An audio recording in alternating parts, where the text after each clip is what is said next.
नमस्कार दोस्तों, स्वागत है आपका news info and knowledge spot के एक नए एपिसोड में।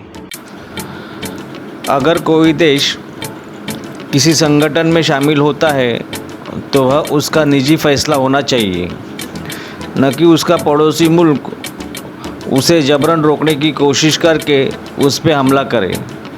अगर ऐसा होता है तो आगे चल के नाटो एक पूरा देश बन के सामने वाले मुल्क को मुंह तोड़ जवाब देगा। इससे काफ़ी संभावना हो सकती है कि तीसरा विश्व युद्ध हो। यह टालने के लिए बड़े देशों ने अपने विस्तारवादी सोच को अपने देश की सीमाओं तक सीमित रखना चाहिए, वरना इसका अंजाम पूरी दुनिया को भुगतना पड़ सकता है। इसीलिए पूरी दुनिया के लोकशाही मानने वाले देशों ने एक होके ऐसे एक तरफी आक्रमण करने वाले देशों पर दबाव बनाना ज़रूरी है। यूक्रेन पर रूस के आक्रमण को लगभग 3 महीने हो चुके हैं। हालांकि युद्ध अभी तक एक महत्वपूर्ण मोड़ पर नहीं पहुंचा है।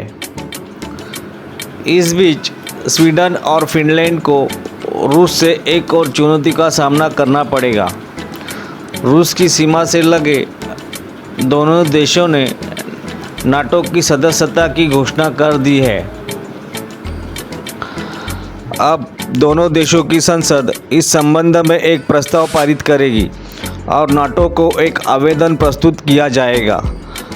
प्रक्रिया 2 सप्ताह में पूरी होने की उम्मीद है। इस बीच रूस ने चेतावनी दी है कि स्वीडन और फिनलैंड की योजनाएं गलत और महंगी होंगी। माना जा रहा है कि रूस से उत्पन्न खतरा अब दोनों देशों में नाटो की भागीदारी को तेज करेगा, ताकि वे किसी भी प्रकार की सैन्य कार्रवाई में उनकी सहायता कर सके। नाटो के सभी सदस्य देश एक दूसरे की सुरक्षा की गारंटी देते हैं कि यदि कोई अन्य बल उन पर हमला करता है तो वे जवाबी कार्रवाई करेंगे। ऐसे में फिनलैंड और स्वीडन में नाटो का शामिल होना रूस के लिए एक बड़ा सिरदर्द होगा। ऐसा इसलिए है क्योंकि स्वीडन और फिनलैंड दोनों रूस के साथ सीमा साझा करते हैं। ऐसे में आशंका जताई जा रही है कि अगर रूस ने तीखी प्रतिक्रिया दी तो स्वीडन और फिनलैंड नाटो में शामिल हो सकते हैं। स्वीडन और फिनलैंड का नाटो में शामिल होना रूस के लिए बड़ा सिरदर्द हो सकता है। ऐसा इसीलिए क्योंकि एस्टोनिया, लातविया, लिथुआनिया, नॉर्वे और पोलैंड जो उनके साथ भूमि साझा करते हैं, पहले से ही नाटो का हिस्सा है। समुद्री सीमा साझा करने वाला तुर्की भी नाटो का हिस्सा है। स्वीडन की रूस के साथ समुद्री सीमाएं भी है। नाटो का हिस्सा बनने की प्रक्रिया क्या होती है?